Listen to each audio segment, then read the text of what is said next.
Okay. Hi, everyone. Good evening, and thank you for joining us today. Before we begin, I'd like to share a brief introduction to Sarmaya.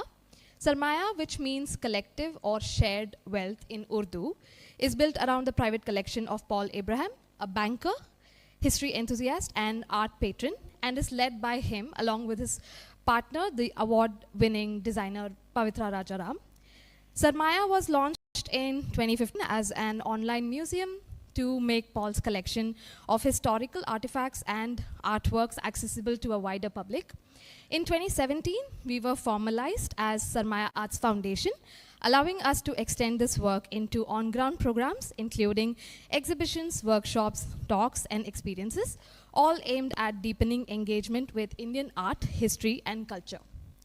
In late 2024, we moved into our new home where you are today, which functions both as an archive and as a space for public engagement. We'll now share a short video that traces this journey.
Note, a brief introduction to our speaker. Uttam Sinha is a leading scholar of transboundary water governance, climate change, and Arctic geopolitics. A senior fellow at the Manohar Parrikar Institute for Defense Studies and Analysis, and serves as managing editor of Strategic Analysis, the Institute's flagship journal published by Routledge. Sinha has held prestigious fellowships, including Senior Fellow at the Prime Minister's Museum and Library in 2018 to 2020. Along with others like the Harvard Kennedy School, the London School of Economics, and the Peace Research Institute, Oslo.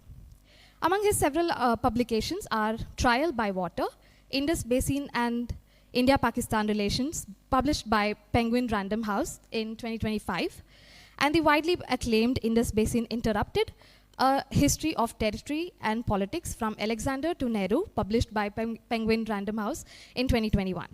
He writes occasionally for the Times of India, the Indian Express, and the Pioneer. Over to you, Uttam. Yes.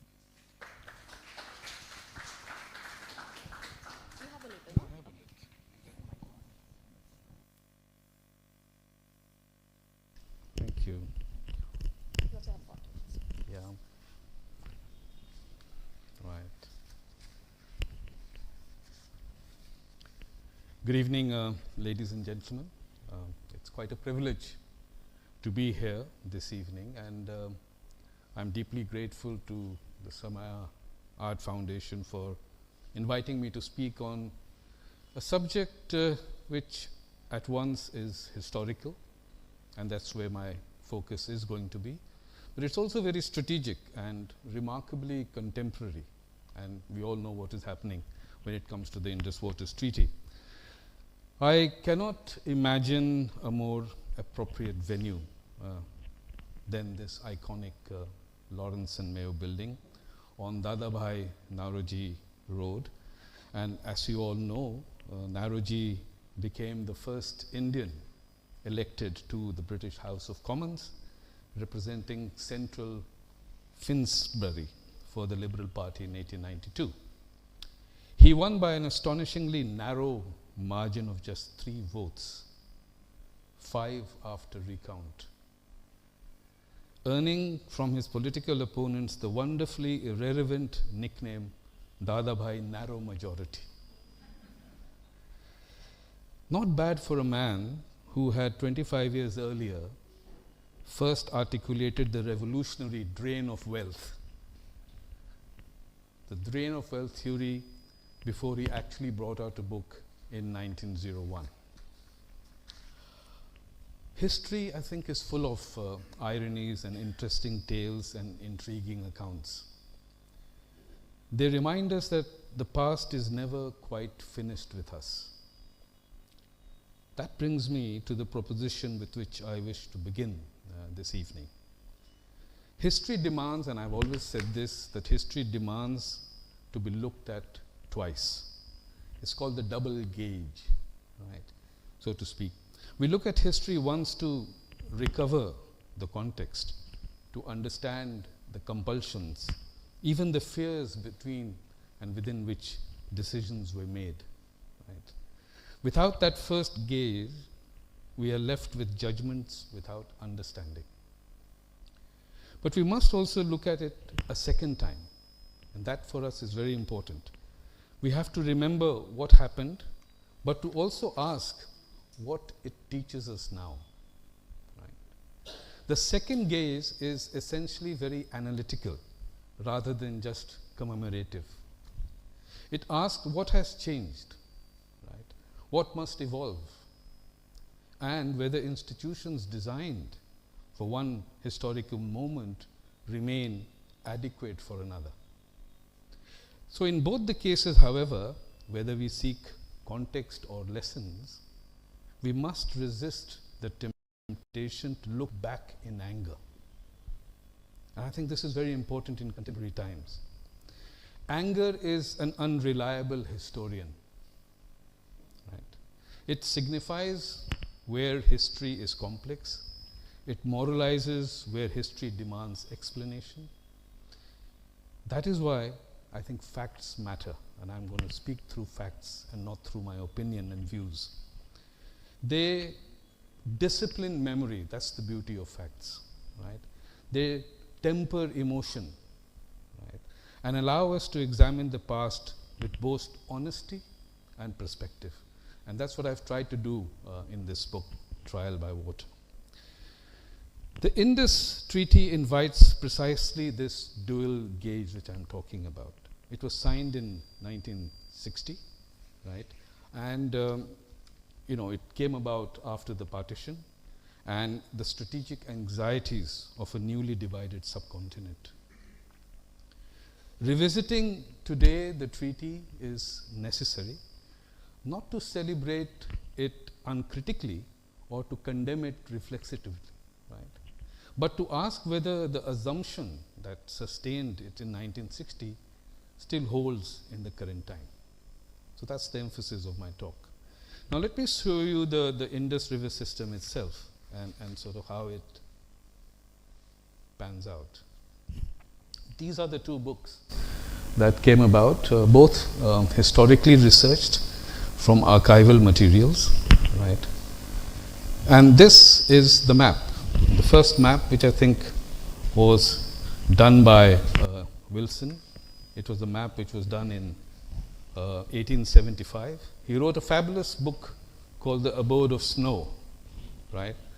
And the next book, the next map, is a more detailed account by a gentleman called General McLagan, who I think brought this map in 1885. So these were the maps that were built by the British during that time, and the British were great explorers. They did a lot of expeditions, right? And they drew these maps, sketched, and remarkably, they actually tell us what the rivers are even today when we have all the satellites and the scientific instruments to measure and the distances and the origination of these maps. This is the Indus River system, and this is more, brings in more clarity of what it is. There are the western rivers which you see is the Indus, the Jhelum and the Chenab, which is up north, but we don't call it the northern rivers, we call it the western rivers. because these are west of the eastern rivers, and the eastern rivers are Beas, Ravi and Satluj. These are eastern rivers because they are west of the western rivers. So, students in geography classes today, when they look at this system, they'll say, why shouldn't that be northern rivers and why shouldn't the eastern rivers be southern rivers? The Indus Basin rivers also, remember, flows from north to southwestward. So it's actually flowing from the Himalayan mountain ranges down to the Arabian Sea, and the mouth is Karachi. These are, I think, very important, but my lecture would actually be dealing more with the historical context of the treaty. So I will begin generally from 1947-48, that is the partition of the subcontinent, and come to around 1963-65, when the treaty was signed in 1960, and 1965 when we had the first war with Pakistan, or the second war with Pakistan, the 1965 war. I won't cover the contemporary part of it, the treaty in abeyance and what India is doing. That probably would come up during the question and answer session. Right. Now, if I go back to the river system, this is one of the world's great transboundary river systems. There's no doubt about it. It covers approximately 1.11 million square kilometer and comprises 7 major rivers: Indus, Jhelum, Chenab, Ravi, Beas, Satluj and Kabul. Of these, the 6 rivers are covered in the Indus Waters Treaty.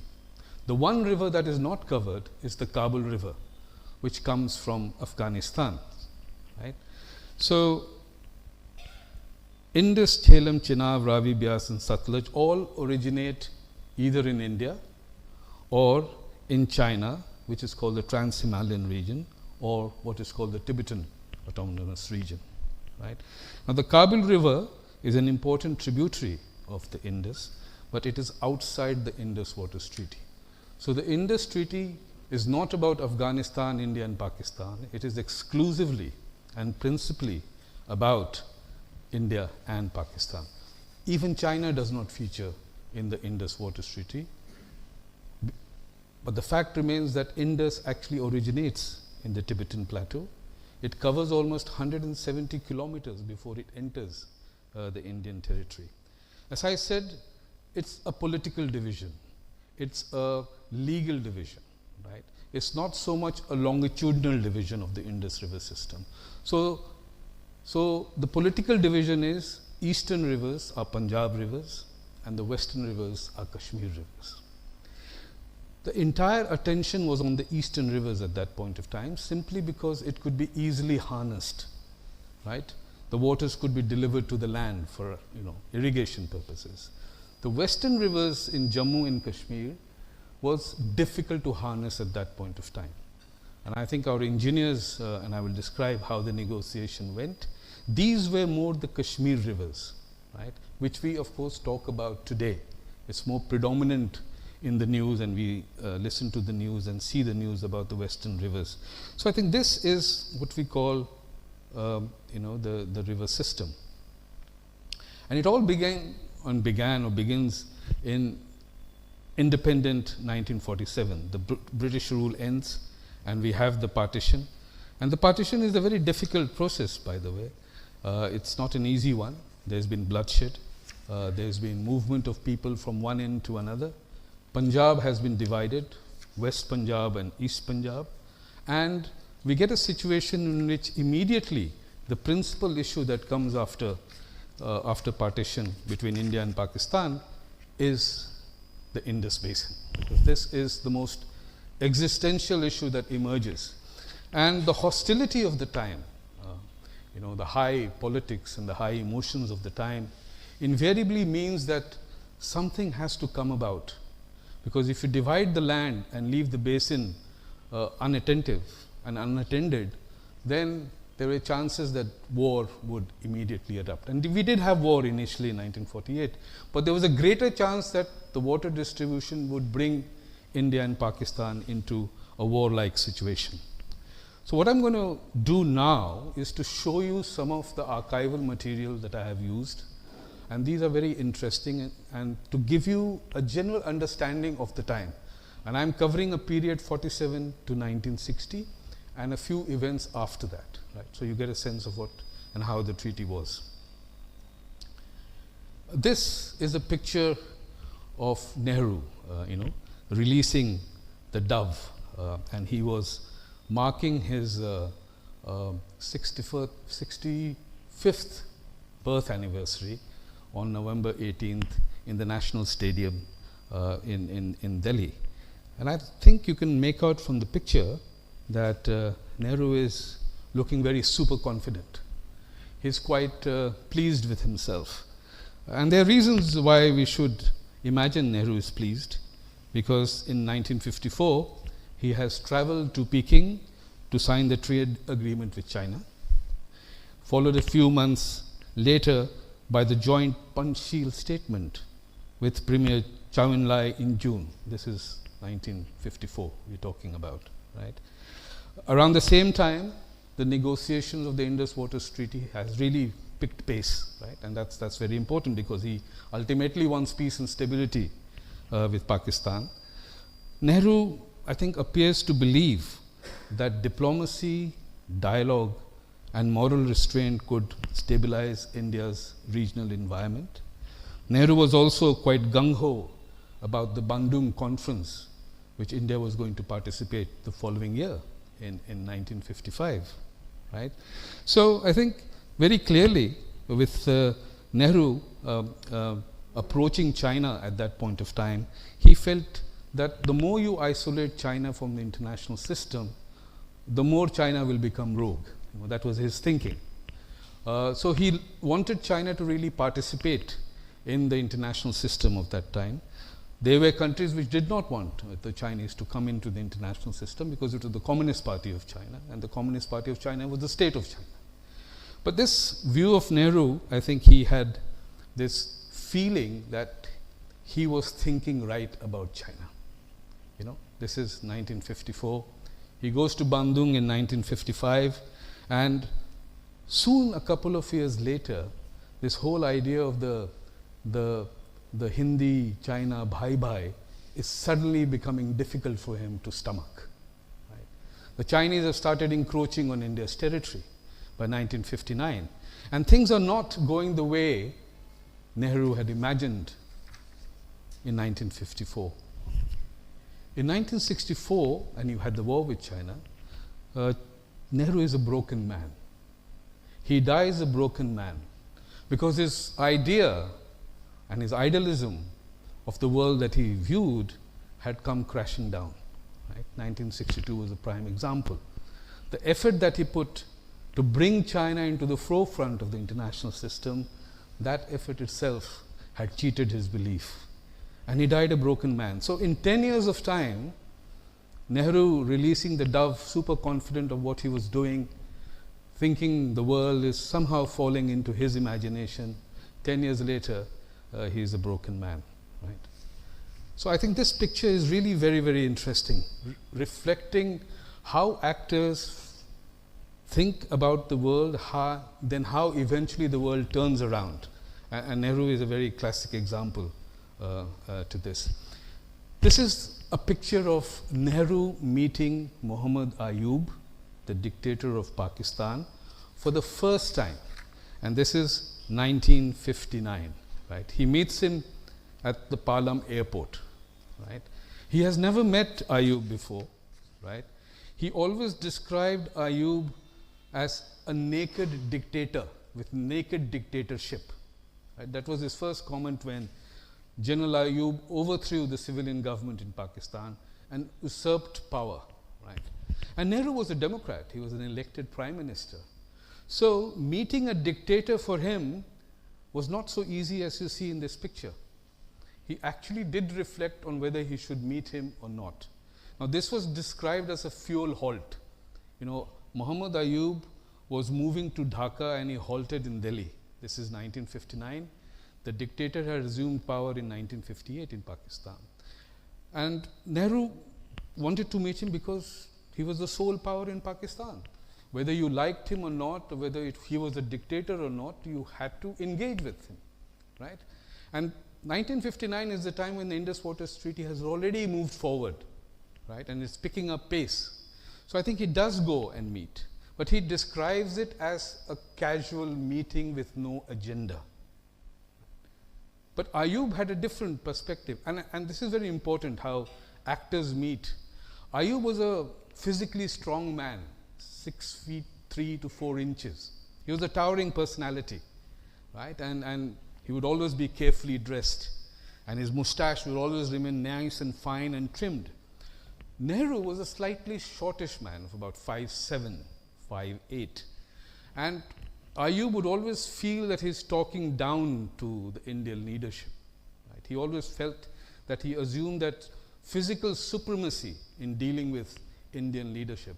But the point here is, and you can look at this picture, Nehru might be short, but his persona is quite amazing. Even if Ayub would have been 7 foot, Nehru would have been 8 foot, right?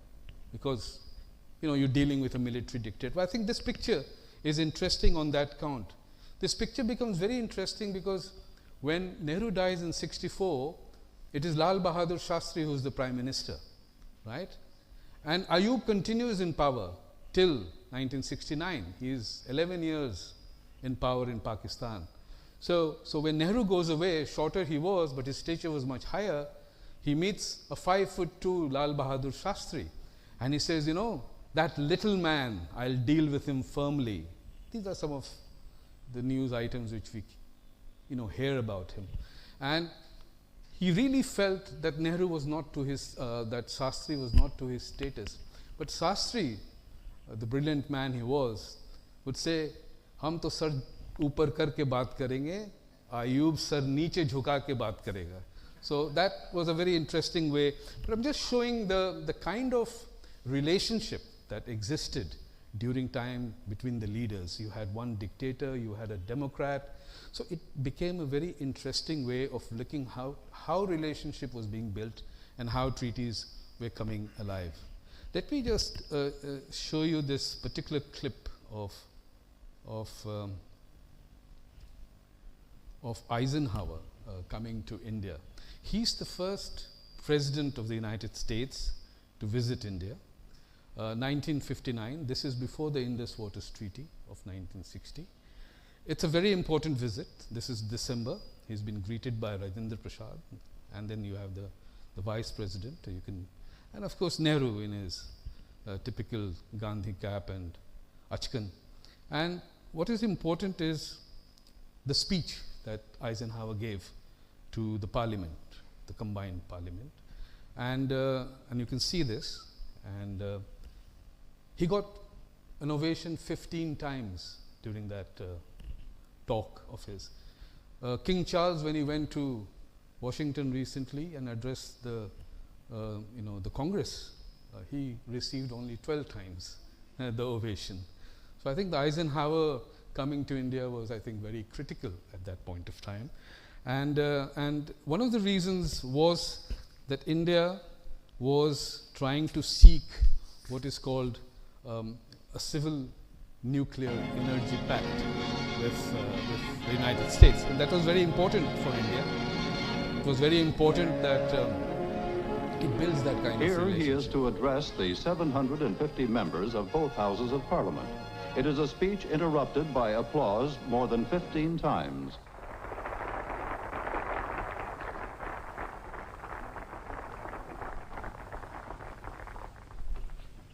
I come here representing a nation that wants not an acre of another people's land, that seeks no control of another people's government, that pursues no program of expansion in commerce or politics or power of any sort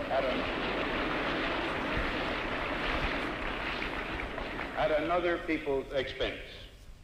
It is a nation ready to cooperate toward achievement of mankind's deep, eternal aspirations for peace and freedom. Mr. Eisenhower goes on to say that America watches with friendly concern the valiant efforts of other nations for a better life, particularly those who have newly achieved their independence.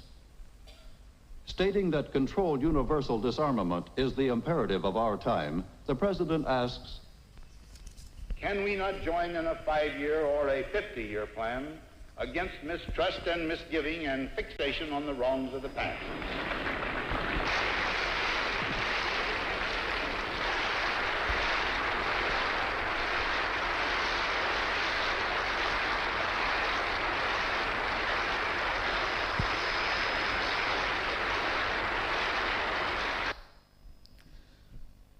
So I think Eisenhower is at a point of time when he's come to India. He has pushed the Indus Waters Treaty into a certain direction, and he hoped that eventually the Indus Waters Treaty would be signed. The Eisenhower administration was all about water for peace and atom for peace. So while we were moving towards a treaty with Pakistan, we also hoped that we would develop our civil nuclear capacity as well. So I think that was a give and take that happened at that point of time. And soon after, when the treaty was signed in 1960, Eisenhower makes a very important statement. He says, in a very depressing world picture that we see so often, there is one bright spot that seems to be worthy of mention, and that is the settling of the Indus River water problem between Pakistan and India.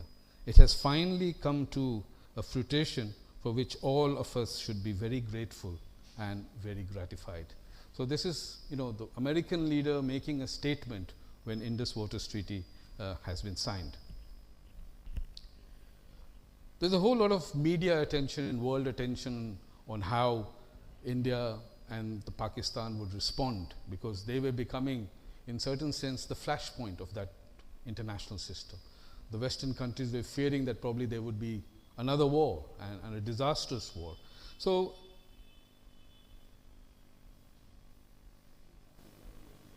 Nehru decides then to go to Karachi and sign the treaty. And this is his visit to Karachi in 1960, where he eventually signs the treaty with Ayub. Prime Minister has gone only one time before to Pakistan in 1953. This is his second visit. The flag that you see is not Pakistan's flag. It is the flag of the President of Pakistan. He wears his traditional achkan, and he's wearing his customary rosebud. Right? And he's received with great fanfare, with great dignity. And as you can see, he's there for a special purpose. 1960, September 19.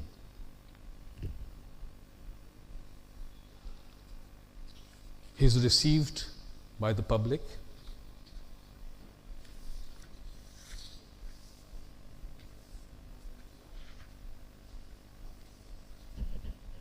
He goes to the mausoleum of Jinnah to lay the wreath.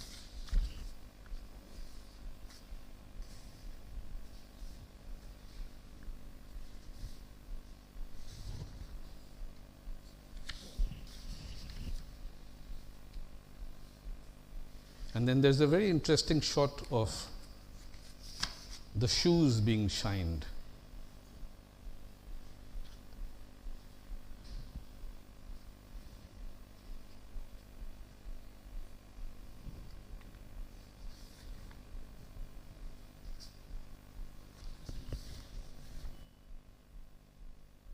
He gives a little speech in the City Hall in Karachi, describing the purpose and the reason why he came here.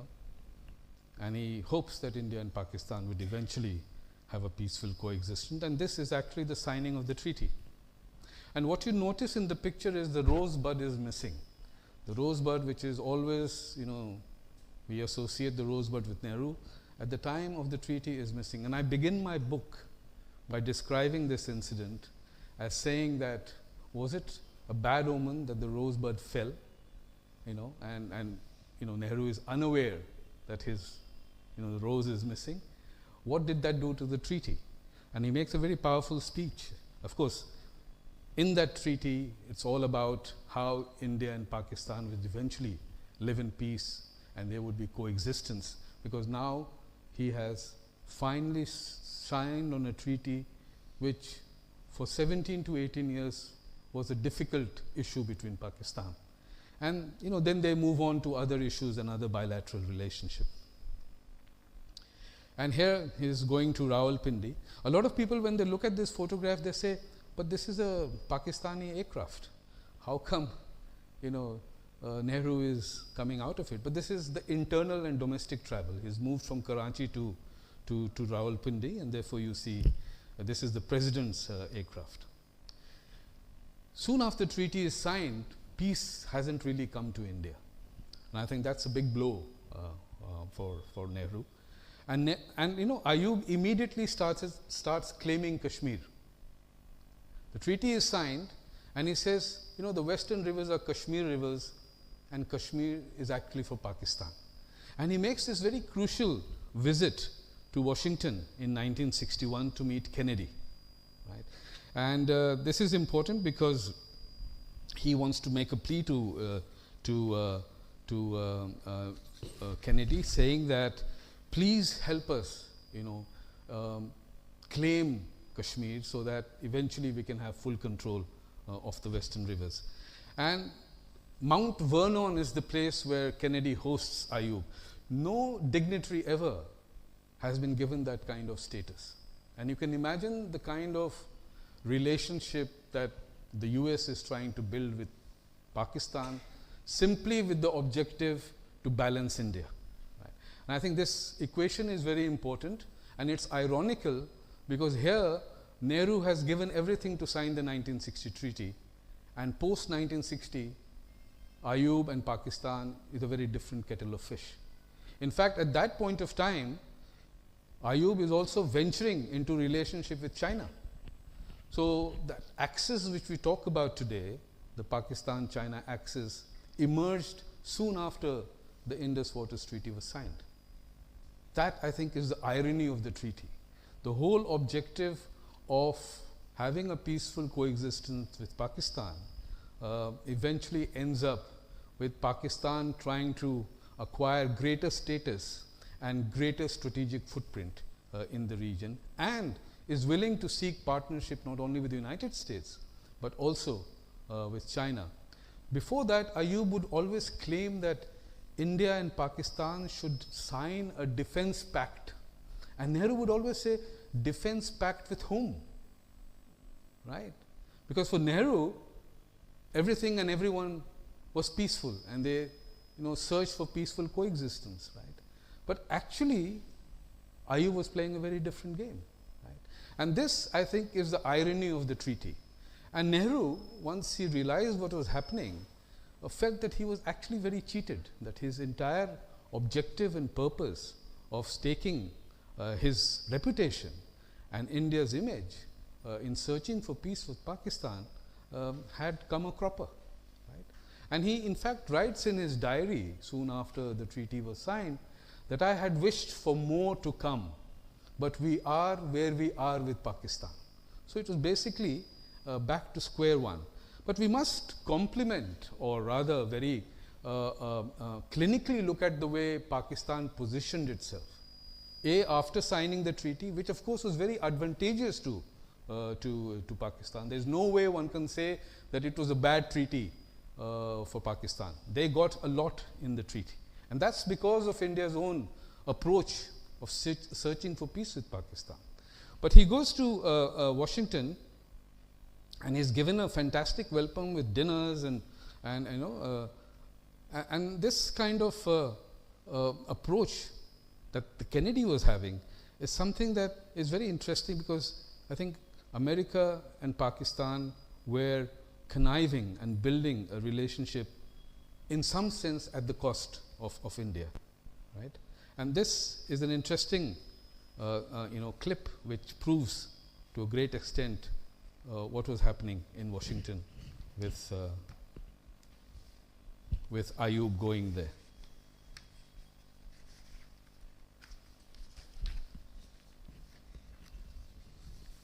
That's Robert Kennedy, John Kennedy's younger brother. Mount Vernon, no dignitary, foreign dignitary has ever been hosted there, so Ayub gets that status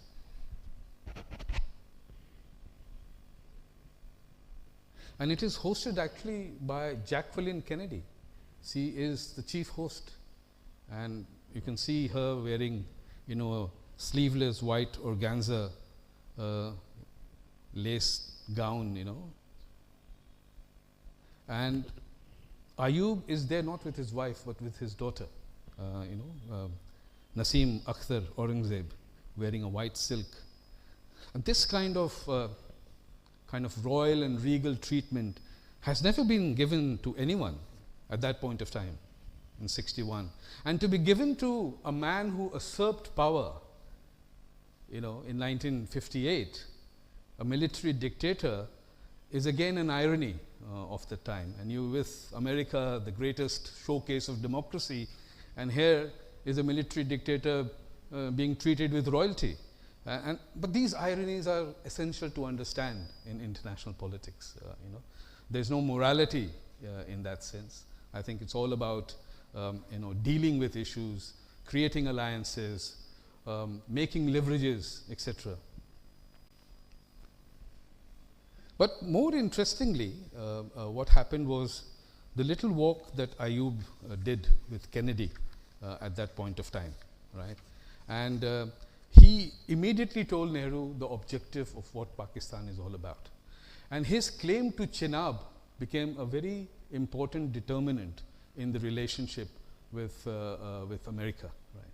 And that is because very soon Nehru was to travel to Washington, right? And he told Kennedy that the United States must support Pakistan in the United Nations, in various other international forums, on the issue of Kashmir. Because for Ayub, the claim to Kashmir was also the claim to the Western rivers. And he argued from the point of the treaty by saying if the Western rivers are exclusively of Pakistan, so why should not Kashmir be also part of that? So it was a kind of a new emphasis and a new spin that Pakistan was bringing into the international forum. And mind you, this is just before they go for a walk, and this is what they're talking about. And this is after the Indus Waters Treaty has been signed, right, in 1960. So at the end of the day, the negotiations were hard and strong. The treaty was signed, and as I said, Nehru staked a lot in this treaty. And eventually, what did we get? The Pakistanis who were thinking completely differently now. They were thinking not of water sharing anymore, but claiming the territory of Kashmir. So this brings me to the question which we often ask today, and this is a question in retrospect. And in retrospect, of course, we too tend to get angry with what happened in the past. But I think that's not the best way of looking at history, as I said. We should look at what kind of pressures were there, the leadership, or what kind of compelling factors was there for Nehru to have taken such an action. And the first impression that I get while writing this book is that the Indus Waters Treaty was negotiated by civil engineers, not by diplomats, not even by the military. And this is probably a unique case of negotiation in India, that we had no diplomats or the Ministry of External Affairs involved in the treaty. It was thought through by civil engineers, and it was eventually pushed through by the civil engineers on both the sides. I think there is a civil engineer perspective to the treaty, which we tend to forget because we politicize it, right? Engineers by nature search for solutions, right? I don't think they are politically equipped to deal with negotiations. They are searching for solutions when they look at certain negotiations. And I think the civil engineers, we often, when we complain about Nehru having signed the treaty, we are in some sense saying that our civil engineers, the negotiator, compromised on the treaty. And I think that is slightly unfair. I don't think Nehru had any understanding of what was happening during the negotiation process. But there was a political objective which Nehru had given, that let us eventually sign this treaty and let us try to establish peaceful coexistence. That was the political objective. Another question that comes into play is, did we give away too much to Pakistan? And that's often we hear in the debate today.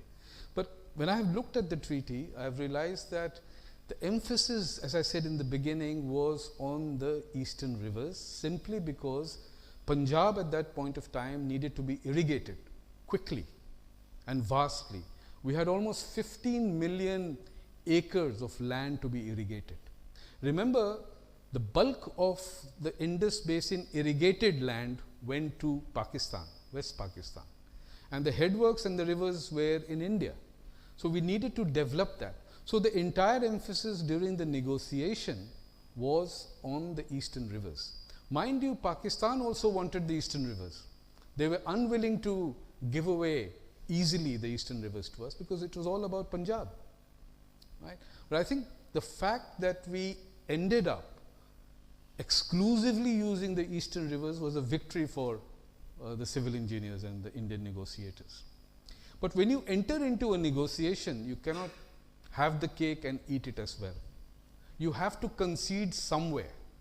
So the question is, India should not have actually gone into a negotiation. Negotiation, by the way, is a very tricky thing. If you want to preserve your resources, if you don't want to have anything to do with Pakistan, don't enter into talks with Pakistan. Don't enter into a negotiation. We have a stated policy now. Terror and talk cannot go together. Right? Water and blood cannot go together. But at that point of time, we didn't have such a stated policy. I think the search for peace was the predominant factor in the leadership of India. And therefore, signing this treaty was very important. But I do not think, and from the study that I have done, that we conceded too much because of the fact that we retained 100% exclusive rights on the eastern rivers, which I think was very good for us. And what happened thereon with the Bhakra Nangal Dam and the Rajasthan Canal, etc., which is now called the Indira Gandhi Canal, we realized how important was that. Punjab became the granary region of India. Right? It provided us the bread for a large part of India. All that because we retained our interest and complete exclusive right on the eastern rivers. Then there is an argument today that says that the western rivers were just given away and these rivers are very important for the Kashmiris. And the Kashmiris themselves complain today that the Indus Waters Treaty was between India and Pakistan and nothing for Kashmir. Again, I think it moves away from the historical facts that I have excavated. It's just that the Punjab political leadership and the Punjab civil engineers were very influential in the whole movement of the treaty. There wasn't any voice from the Kashmiris at that point of time. Sheikh Abdullah was largely spending his time in the jails, right? Because of his differences with Nehru from time to time. So we didn't get a voice from Kashmir to have brought in some influence into the treaty's negotiation. So Kashmir remained a blank. But despite that, despite no Kashmiri representation in the negotiation compared to the Punjabi representation, our engineers gained something very critical which is so important today. And what was that? We could build 3.6 million acre feet of storage water on the three rivers, on the western rivers. We could irrigate 13 lakh hectares of land, right, which was 600 acres more than what we were irrigating at that point of time. We could build as many hydroelectricity power plants as we could, but those had to be run of the river. So while we gave exclusive right to Pakistan, it was only after using some provisions of the treaty. So if you look at the eastern rivers and the western rivers, where is the question that India has conceded too much? So historical facts argues in a very different way.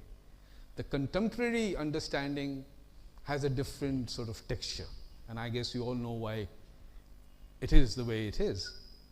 But we did concede something. We conceded, and I think the Pakistanis were brilliant in their negotiation. They were very clear as to what they wanted, and they eventually got that. They got from us 62 million pounds sterling. For what?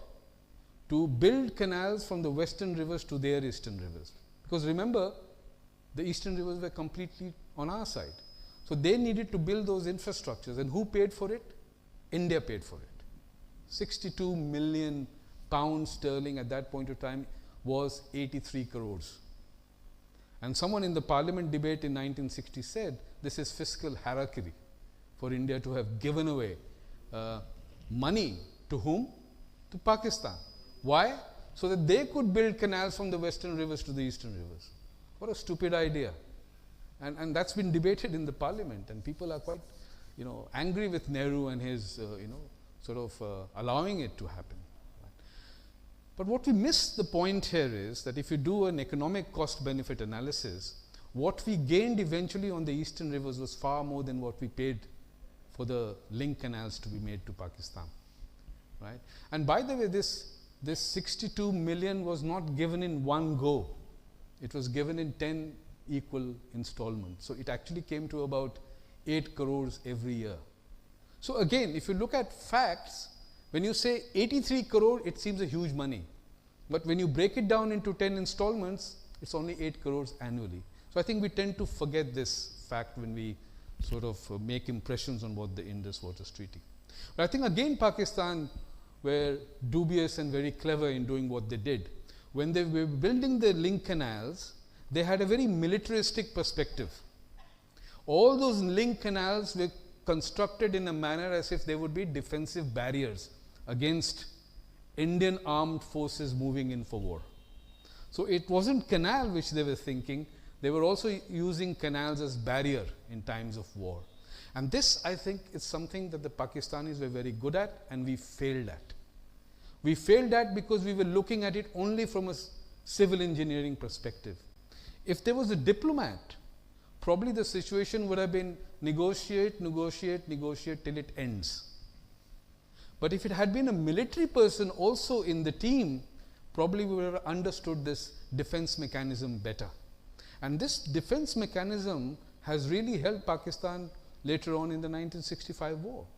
So they were not only looking at water sharing, the Pakistanis establishment, they were also looking at rivers as a defense mechanism, right? So I think these are very interesting account as to what emerged during the treaty. A lot of people today would argue very strongly, saying that probably the treaty could have been dealt better or could have been negotiated better. And I have really looked into this argument as to could we have done it. So my first unbiased criticism towards all this is that we should not have really gone into a negotiation, which means the 1947 to 1952 period in which we had ad hoc arrangements with Pakistan was probably the best way to deal with a country like Pakistan in terms of sharing waters. But what pushed us into doing this? Certainly there was an external force behind pushing both India and Pakistan into a negotiation and bringing in the World Bank into the process. Because remember, one of the actors to the treaty is also the World Bank. Right? They were what they describe in quotes facilitators to the treaty. But at times I felt they were also arbitrator to the whole conflict. And I think there was an American perspective. There was a quiet, hidden American hand behind the negotiation that happened from 1952 to 1960. And the reasons are very obvious. In 1952,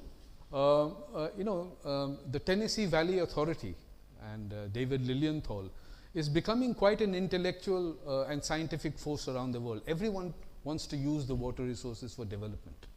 Right? And the TVA is a classic case of success. What it delivered in the United States, every newly independent and developing countries were trying to follow. Bring in science and technology. Bring in the capacity and capability to build water infrastructure so that you can have a certain level of development. Right? And it is no surprise that Nehru would say that dams are the temple of progress, because it was a strong narrative at that point of time. Right? And the Americans were really selling in the subcontinent what is called water for peace. They were also selling water for peace in the Jordan area.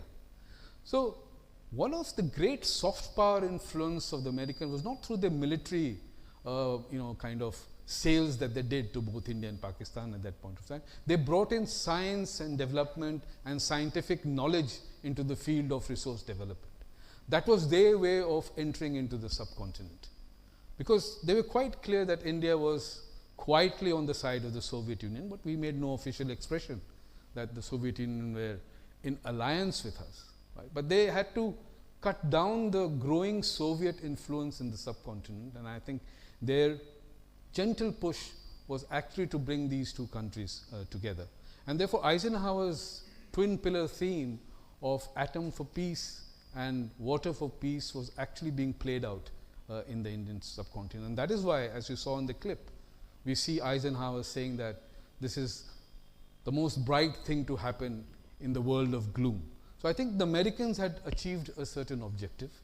The World Bank had managed to accumulate $1 billion of money into the whole basin, into the development of the basin. And they also managed to get several other countries. For example, Australia, New Zealand, Germany, the UK, the United States, and Canada. You know, at that point of time, even the Marshall Plan didn't have that kind of economic strength, the way they pumped in so much of money into the subcontinent. And each had a certain interest in doing it, right? And none of them, it was not a NATO group here, because Australia and New Zealand were never NATO members. So this was a unique gathering of developed countries who were clearly putting in money into the basin, so that in the future they could have greater contractual interest. Right? So I think this element of understanding the treaty and its negotiation, and also understanding India and Pakistan bilateral relationships, is often missing when we look at the treaty now. But obviously, when you do research, these elements come out quite forcefully. Do I have the time? Just 5-10 more minutes to just bring the treaty to the present context, because I think that is something that is, I think, very important. One argument, and this is something which I want to really stress, is that we say that Pakistan got 80% of the Indus basin water and India only got 20%. It's an argument which obviously, when one looks at it, would say, oh my God, how did we give away so much? What a foolhardy thing to do, to give away 80% of the water to Pakistan and only keep 20. And I often wondered as to, would the engineers would have really done that? The point here is, the Indus basin and the treaty that followed was not a water sharing treaty. And this is the impression that we get today, that it was a water sharing treaty. Right? It was the division of the basin. So we divided it between eastern rivers and western rivers. Now the western rivers capacity, as it was measured then, was about 135 million acre feet of water annual discharge. And the eastern rivers had about 32 million acre feet of water annual discharge. So if you look at 32 and 135, the first impression would be, obviously we've just given away too much water. But remember, the Indus of the western rivers has about 90 to 95 million acre feet of water. And the Indus is a very difficult river to harness. Essentially, that 95 MAF is useless for India. And it still remains so, because we haven't managed to harness it. So the entire focus is actually on Jhelum and Chenab, which together is about 48 million acre feet of water. So here you have 48 million acre feet of water now, and 32 to 33 million acre feet of water. So the comparison reduces. And in that 47 to 48 million acre feet of water, India could do a lot of things, like storing the water, like building hydroelectricity power projects, like feeding the agriculture and irrigation. So you are actually looking at a very different number now. And eastern rivers, you had the entire capacity to do whatever you could. So this argument about 80 and 20, when you look at the facts carefully, and when you look at where we are concentrating our resources on, that is Jhelum and Chenab, then the difference is very less. And this is something that we miss in the argument, because I think the engineers really saw it like that. The political leaders did not see it like that, right? And this is not an argument of today. This is the argument that happened even in 1960. If you look at the debate of November 30, 1960, it is the same sentiments and the emotions that was raised by people in the parliament, not only opposition, but also the Congress people. One of the first questions the people asked was, how could you have signed a treaty with a dictator? There's no legitimacy to this treaty. Tomorrow he will just pull out of it. He is not democratically elected. And that was a big issue at that point of time. You know, the MPs from Punjab in particularly asked this question. कि आपने तो एक dictator के साथ sign कर दिया, what is the trust value in a dictator? Tomorrow he'll just wake up and tear the treaty and that's it. So your reputation is at stake. Anyway, Nehru had the ability to convince them by saying that we'll have to deal with the animal and the demon that is in Islamabad. Right? So that's a different matter. The other question, of course, was on this whole issue about giving away water too much to Pakistan and getting nothing in return. So the question was asked, what did you get in return? So Nehru would say, well, peace was an outcome that I presumed. Peace and stability is what we want with Pakistan. And hopefully we can move forward, into different directions. But as I said, that did not happen. The issue on giving away so much of money to Pakistan was also raised in the parliament at that point of time. So the debate in the parliament in 1960 carries the same sentiment and emotion as the debate in the parliament that happened last year. So there's nothing very different. So how we perceive the treaty remains the same. What is in the treaty, the technicality of it, the facts, and how the negotiation went on is completely different. And probably I would end by saying that in my account, the civil engineers were very nationalist. I think they protected India's interest remarkably well. The fact that they could retain complete hold of the eastern rivers is, I think, something very valuable. Right? Also, we should not forget that during the time of the partition, and this is something that has not been studied much, that we also talk about the great leaders and the partition, Nehru, Mountbatten, Patel, Jinnah, etc. But there were other players as well which looked at the partition from a very different perspective, and those were the civil engineers. No one talks about the civil engineers and the role in defining the line. So when the initial line was defined, and this is my last point, to say that how the civil engineers in India determined a very strategically important issue in our favor, not only on the Indus Waters Treaty, but also during the time of the partition. So when the partition line was first drawn, it was in secret. Radcliffe had drawn the line in which the Firozpur headwork had gone to Pakistan. So headwork is a system that controls the river. So if a country controls the headwork, you control the flow of the river, right? The headwork, Firozpur, is on the river Satluj. Very important. When the civil engineers in Punjab got to know that the headworks was going to Pakistan, they made an emergent appeal to Nehru saying ki, Pakistan would have a strategic control over your water, and what would happen to Punjab thereon. So they rushed to Bikaner. The Maharaja of Bikaner was making a choice whether he goes to Pakistan or whether he stays in India. And the Maharaja of Bikaner is Sadul Singh. Sadul Singh had fought the World War I with Mountbatten, so he was quite close to Mountbatten. He could, talk to him straight, man to man, heart to heart. And the civil engineer of Bikaner at that point of time was Kanwar Sen, right? And he got to know the news that the headwork is going to Pakistan, so he made an appeal to Sadul Singh, saying, what are we going to do? Sadul Singh says, if the water goes to Pakistan, Bikaner also goes to Pakistan. Such was the criticality and the existentiality of the water, right? So they hurry down, and K.M. Panikkar is the Prime Minister of Bikaner, and all of them go and meet Mountbatten and Nehru, and they explain to him, what are you doing? Redraw the line. Redraw the line in such a manner that the Firozpur headwork comes back to India. And that's what happened. We got a second Radcliffe line which protected our strategic interest. Thanks to whom? Not to Nehru, not to Mountbatten, but to the inputs of the civil engineers.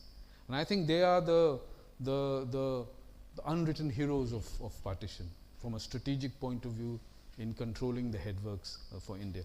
So I really believe that our engineers were very, very nationalist. They did not concede as we think the Indus Waters Treaty conceded to Punjab. What we are doing now is something that is part of the nature of politics between India and Pakistan. I would say that Pakistan deserves what it is getting today. Because if responsibility cannot be always on an upper riparian, I think there is also a responsibility that the lower riparian countries should also heed to. And cross-border terror is not certainly a responsibility in the neighborhood or in good relationship. So what India has done is a strategic choice, right? It has put the treaty in abeyance. Mind you, it is in abeyance. The treaty is not abrogated. So there is still scope for negotiation, provided, and the onus is not in India anymore. The onus lies with Pakistan. And how should they come to the table is what the Pakistanis should think about, right? So I think we have come to a situation now that the treaty, which was signed in the 50s and eventually signed by the two leaders in 1960, has completely taken a turnaround, right? This treaty was written with the purpose that it will forever live. There was no exit clause. And there's a reason behind that. The civil engineers thought that if you give India and Pakistan, like after 15 years, the treaty should be reviewed, they will immediately do that, because the politics would never be right for the treaty to coexist for so long. So the fact that they brought in an no exit clause was again a very engineering thinking and not a political thinking. But I think today we are in a situation where the treaty is in a state of coma. We do not know what the future of the treaty is going to be. But the Indus basin will remain as a river system.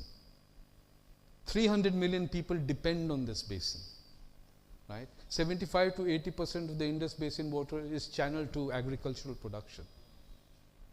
25% of Pakistan's GDP is dependent on the rivers of the Indus basin.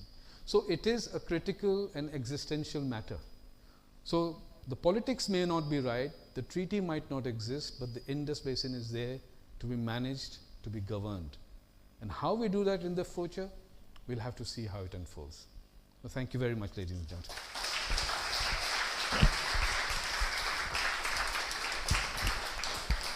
Thank you. We will now be opening the floor for Really? questions. So,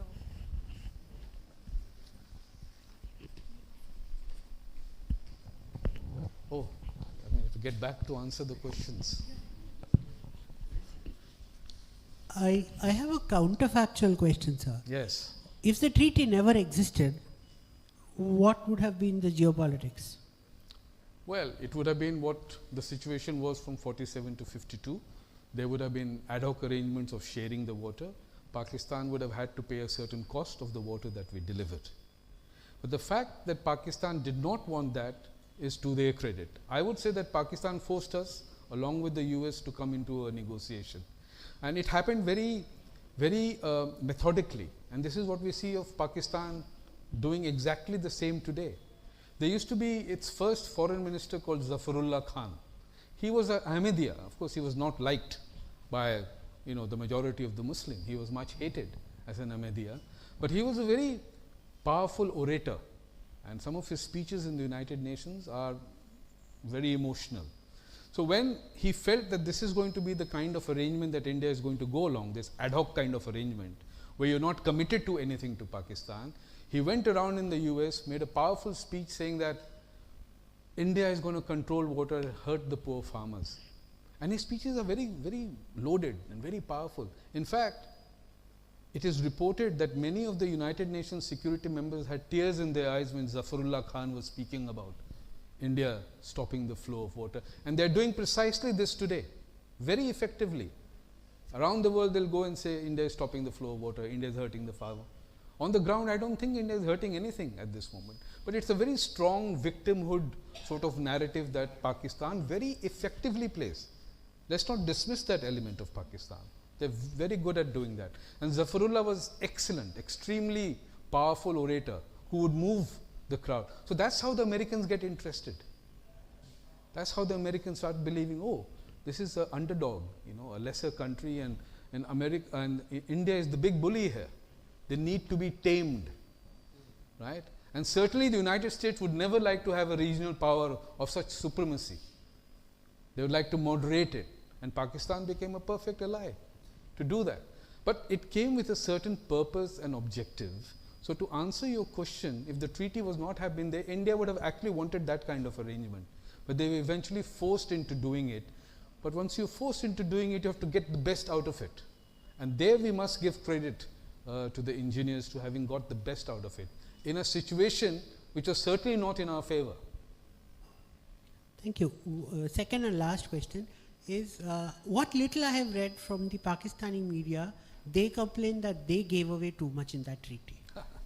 Well, in fact, it is just a false narrative that Pakistan has built. Ayub was thrilled. In fact, this 80-20 is not an Indian construct. Because there is nothing called 80-20 in the treaty. The treaty is about eastern rivers and western rivers, right? Very simple. But it's Ayub who goes and tells his, opposition and, military people that ये तो बड़ा बढ़िया है, 80% पानी हम लोग को मिला, जल्दी sign कर लो. And had it not been Ayub in Pakistan, I don't think any political leader in Pakistan would have actually signed the treaty. So in some sense, it's very strange that actually a military dictator comes and actually goes and signs the treaty, because he's creating also a contractual business around it. He's bringing in money to Pakistan. When the military in Pakistan gets money, a lot of things happen, right? So a very new environment and a very new system was being created by Ayub, a military dictator. He had to feed a lot of his, cronies. He had to build that kind of relationship. He had to silence the opposition, right? Jinnah's sister was making a lot of noise on the Indus Waters Treaty, that it was a blackmail, etc., and a lot of money being exchanged. So all that was going on. But I think it was Ayub who actually made this point that, we are getting a lot in this treaty. Let's grab it before the negotiators think differently. And I do believe firmly that if Ayub was not there in Pakistan, the treaty would not have come about. Because for Pakistan, it is also always about the Punjab and the rivers of Punjab, which they did not get a drop in the treaty. So thank you. I like your comment. You look at it again, so you get a more objective analysis. So with reference to that, sir, you think America's in a way sided with Pakistan because we were aligned with Russia, so they wanted a kind of an entry, and the Americans have been close to Pakistan since, maybe till the late 90s or sometime then. And secondly, were Pakistan also aligned with China in some way, because then Pakistan give away Aksai Chin to China. Yeah. And I don't know how that that happened soon after 1960. So the Axis had started to blooming. A kind of discussion when it was. Well, yes, and as I said, 1954, Nehru has a very different perception of the world. He feels very gung-ho about his thinking about the world. 1964, he is a broken man on various counts. And one of them is also the Indus Waters Treaty, by the way, because he does feel the objective has not been fulfilled. And this nexus, the China-Pakistan nexus, has grown right in front of his eyes. 62, we fight a war with China. I don't think in the history of any interstate relationship, when you have a treaty, you end up in such a mess that India had and witnessed soon after signing the treaty. One would have imagined that after the treaty, things would have been more stable. There would have been greater coexistence and understanding. But I think that turned around completely, and it has remained so till now.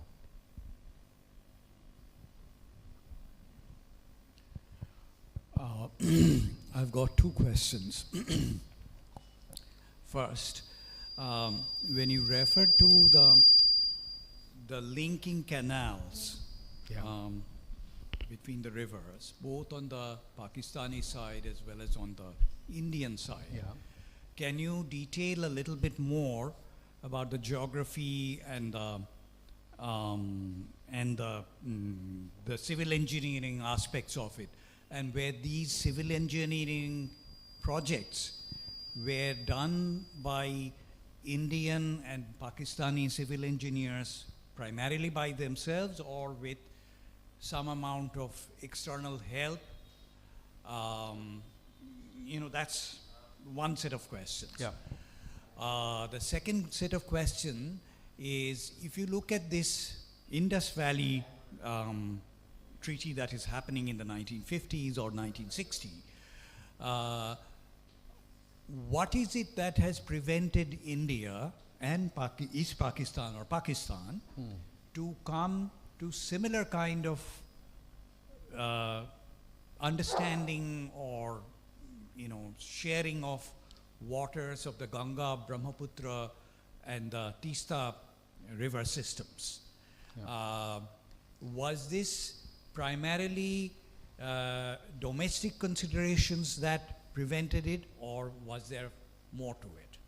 So it's a good question to ask, that if we did get a treaty on water sharing with Pakistan, which is always a difficult neighbor for us, why haven't we, for example, got something with China on the Brahmaputra? That could be one way of looking at it. Of course, we did eventually get a treaty with Bangladesh in 1996, but we were much wiser at that point of time, because I think we had a 30-year period with Bangladesh on the Ganga Treaty. We didn't have any exit clause with Pakistan. So that's one way of looking at it. Now, how did the engineers look at it? You see, the entire Indus basin, if you look at its history during the colonial time, was all about gravity. It was about water naturally flowing down. There was not a single storage built in the Indus basin before 1947. There were canals which used the gravity principle. The river water flowed and it fed the canal. The Pakistanis, when the treaty was happening, the engineers felt that since the headwork is in India because of the partition and a new geography was created, Pakistan therefore needed to build its own storages, right? Because during the lean time, those storages will be very useful to feed the canals in Punjab. Till then, there was no storage being built on the Indus basin.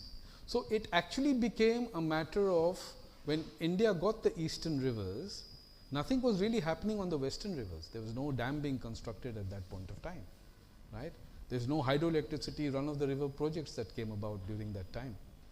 So, but Pakistan wanted those storage capacity and they didn't have the finances to do it. So, therefore, they made a plea to India that this negotiation can only go forward if we are funded to build storage dams on their side. So, that was the criticality. Now, of course, the World Bank was willing to fund it because they had a lot of other intentions and purposes. When you fund something, you're also very part of the whole system as well. But the fact that they pushed India into doing it was, I think, quite remarkable. Because why? Because they said, as I said, since the eastern rivers was coming completely to India, they had to pay a price for that. And that price was 62 million pounds sterling. And that price was actually to build the link canal and also to build storage capacity for Pakistan. So that was what is called the engineering difference between Pakistan civil engineers and the Indian civil engineers. It was only after the 1960 that we have storage capacities and dams coming up. Before that, the Indus basin had no such facilities. It relied on gravity and the curvature of the earth that brought the water down to be fed to the agricultural fields. So it was, at the end of the day, it was all about engineering interventions into the Indus basin. And those interventions required a certain financial cost, which was borne by the World Bank and several other countries. So I don't know whether I made some sense to your question, but if you want to really go to the specificity of dams and water infrastructures, read the section on the book that is particularly focused on this. I have a couple of questions. First of all, thank you for an excellent exposition and giving us a fabulous kind of a historical background, a lot of which at least I didn't know for sure. My couple of questions is that when it came to the border and Indus and the engineers being smart enough saying that, look, we can't allow Firozpur to be part of Pakistan, when Tibet issue came in and India agreed to Tibet being part of China, when China was not as strong as it is today, how come, having learned from the Indus experience, that India did not apply the same kind of, kind of approach and kind of did not tie up or enter into any kind of agreement with China oblique Tibet in terms of ensuring that, because a lot of challenges are being made about the flow of Brahmaputra and what can happen and so on and so forth. That's question number one. Question number two is, strategically, we seem to be many steps behind China across so many years. We have not learnt our lessons. whether it is taking Kashmir issue for plebiscite, whether after the 71 war, the Simla Accord, and even today, as we are talking today, even today, China seems to be, Pakistan seems to be a lot more ahead of us in terms of, strategically I'm saying. In terms of making noise. In terms of giving the image that they are part of the honest broker who is solving the Iran issue, or now today the agreement they have signed, which is, or rather recently the NATO kind of agreement they have signed, Iran is also supporting, even though all the countries who have signed are Sunni countries.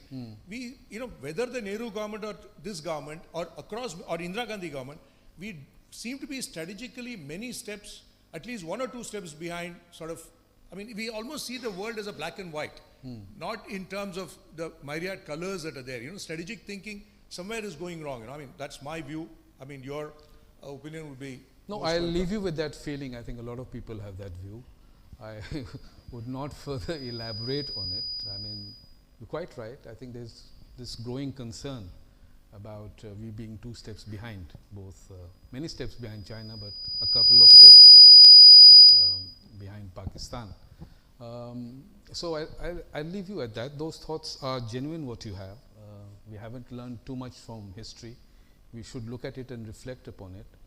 But one incident I can cite about Nehru having met Mao for the first time in 1954, and that's the time, 1954, the picture of Nehru, his 65th birthday is quite striking for me, because when he traveled to Peking, it's Beijing now, he had met Mao, and they were talking about this great Asian confluence, that 2 great Asian powers, very similar in civilization and culture, could work together and grow together and actually be an answer to Western imperialism.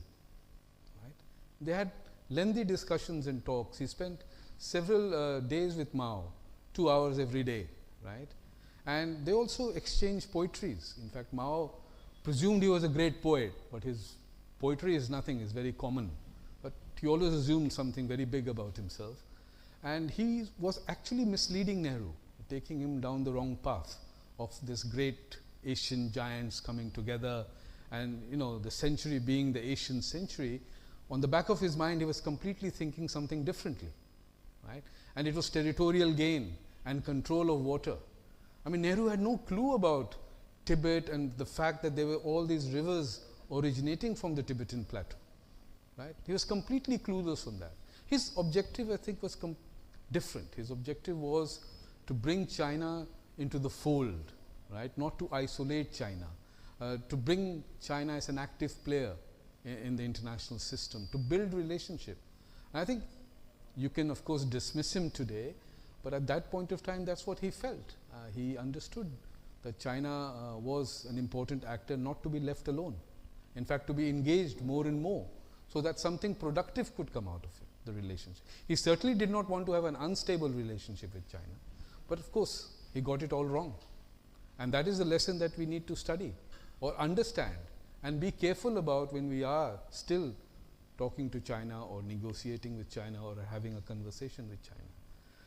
But the lesson for me with China is at this stage that, there's no point being Chinese phobic about it. This fear we have to remove. We have to be self-capable, build our capability and capacity, and then we can talk. Right? If you don't have the capability and capacity with the Chinese, they'll just brush you aside. And this is a fact on the Brahmaputra, and I think it's pertinent to emphasize on this, that we have started now looking at Arunachal Pradesh in a very different light now. It's the center of our storage capacity. If we have 2000 BCM of harvestable water, our storage capacity is only 250 BCM. That's not good enough for an economy that is trying to grow at the size of 7 to 8% GDP. We need much more storage capacity. And where are the storage capacities? In Jammu and Kashmir, on the Chenab and Jhelum, on the Brahmaputra in Arunachal Pradesh. That's where the emphasis is going to be. There are going to be several backlashes. These projects are not simple projects. These are mighty projects which have consequences. But I think we need to factor in various elements: scientific investigation, greater understanding of the terrain, use technology which is far more robust in building dams than it was done in the past. So at the end of the day, we have to be capable, and our capacity has to be better to deal with countries like China, on the rivers in particular. Also, sorry, one related point is we talked about the 62 Liverpool. Nobody mentions the 67 victory, whatever we Yeah. a small victory. This again is, I think, strategically it's a huge mistake India has made. Why don't we propagate 67? 67, India won the battle with China. Yeah, but it's always the debacle that stays in the mind and not the victory. So let's be very clear, the 62 still remains very prominent in our lessons to learn. Not just the war, it's not the war, but the way India was cheated and duped by the Chinese leadership. That's the issue. We still have capability to fight a powerful enemy. The fighting is not the issue of 62. It's the way we were stabbed behind the back. That's the issue. And we cannot reach a situation we encounter similar thing with China again.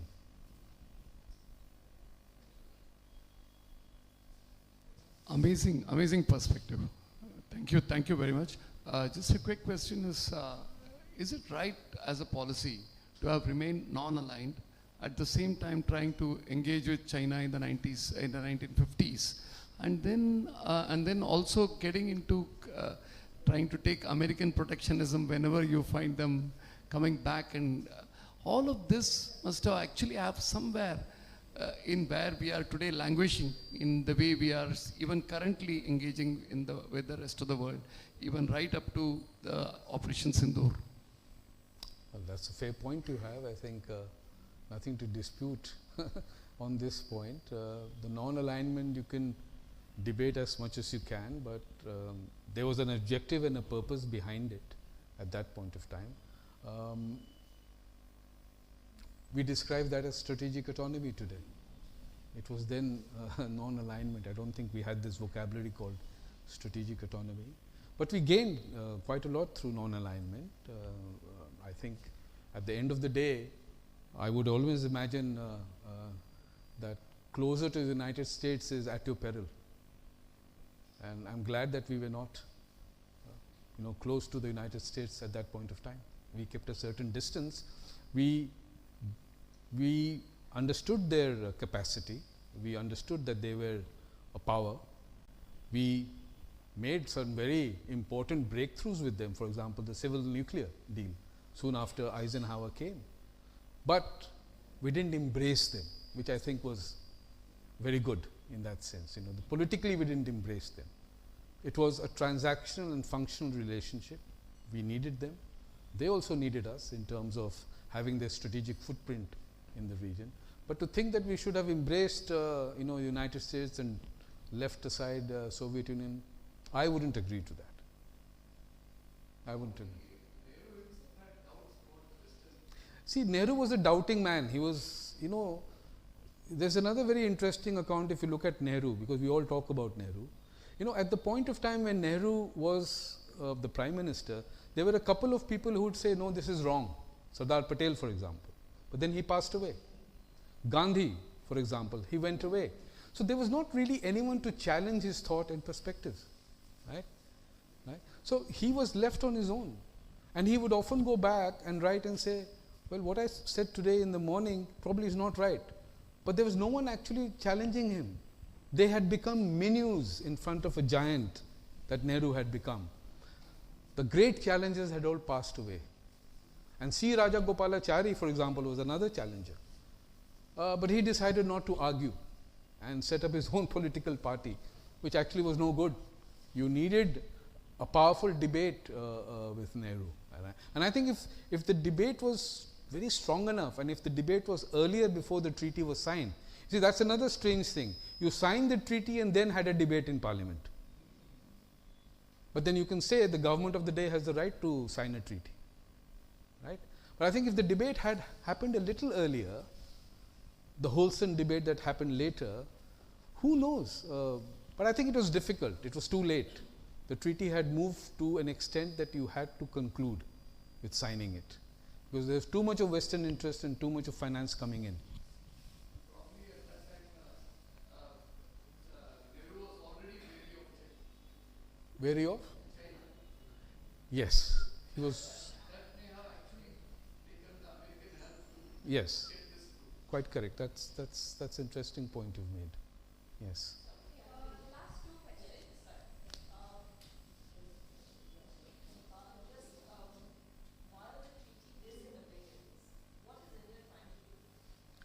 So India is trying to use the provisions of the treaty, which it had not used earlier.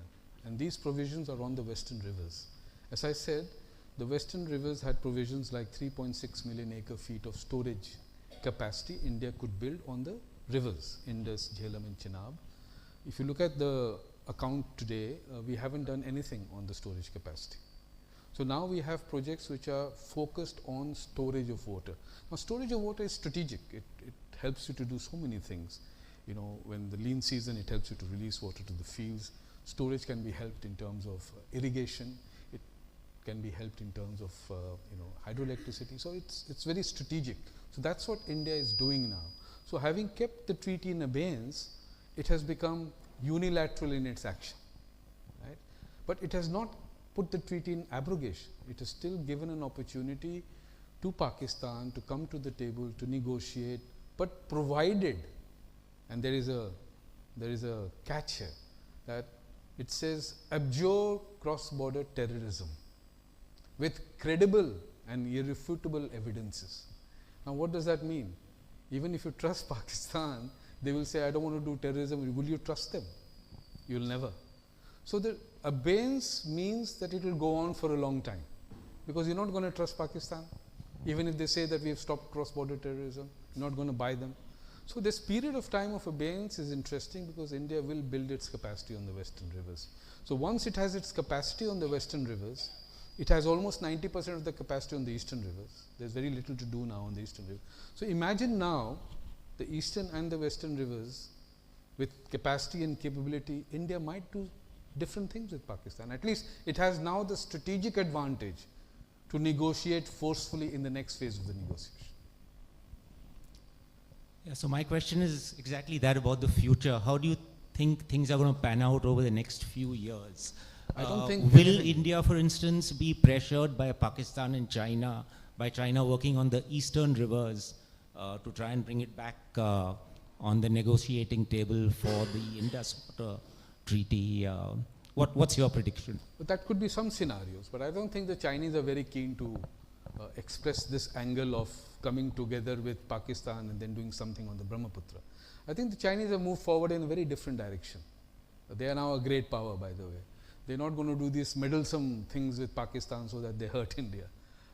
So it's a China of a very different kind now. While Pakistan would always claim that China is with them and China would do the same thing that India is doing to Pakistan, they make these noises. I would only suggest that, going by history, that I would refrain, if I'm an Indian leader, I would refrain from saying, hum pani band kar denge Pakistan. Let's not make that noise. What you should actually do is quietly optimize the treaty. Build your infrastructure, build your resources, which the treaty tells you to. Why say something which we are not actually doing? In reality, we are not doing these things. We are abiding by the provisions of the treaty. We are doing precisely what the civil engineers negotiated at that point of time. But then you want to make that noise because it's a political grandstanding. You are actually playing it not to the international audience so much as to the domestic audience. But today, nothing is domestic. What you say here is also international, and that makes a different equation altogether. So I think we need to be careful on the language and the statement that we make. I think the treaty is for us to do much more than we have done, and we are doing that, and the government is quite focused on it.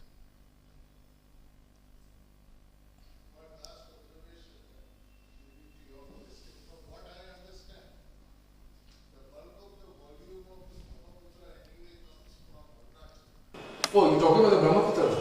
Yes, we have asked about the eastern front. I think the crucial issue there is how do you hang on to Arunachal and all that pressure. Because prior to entering India, the Brahmaputra's volume is actually not that. Yes, you're quite right. We have more of the volume on our side, which is quite fortunate. Imagine if the Chinese had all the volume on that side. It would have been a different game, and the Chinese realized that. What we need to do is harness our own water potential in Arunachal Pradesh, which we are doing. And there's been a whole lot of debate about it, that whether these big projects are good, whether it is ecologically sensitive, how much are the people being displaced, but I think we have factored in everything. We have done the cost benefit analysis, and we are going full steam on building projects, because if you build the projects, you nullify to a certain extent the designs of China. So if China, for example, releases water during flood season, and you have floods in Arunachal, you have this capacity to absorb it, right, and therefore have less damage on our side. And if China tries to stop the water, then you have the storage capacity to use it. So the storage becomes critical and becomes strategic now in the Indian subcontinent, or rather South Asia. Yeah. Is that? Thank you so much. Thank you very much, all of you. It was quite a pleasure interacting with you. Thank you, Mr. Sinha, for such an interesting talk, and again, thank you to the audience for yet again being such an engaged audience. Yeah, and before we close for the night, as per Sarmaya tradition, we request Mr. Sinha, if you could pick a name from the bowl, and they will be given your book today. Without paying for it? Yes, it's a give up. It's a.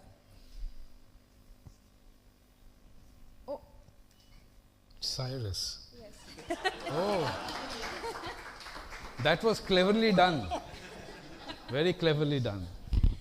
Thank you so much. Oh, yeah, thank you very much. No. You can take a picture.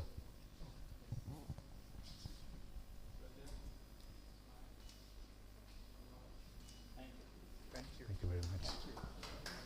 Thank you, everyone, and we hope to see you at Sarmaya soon. Tomorrow we have a show and tell. It is a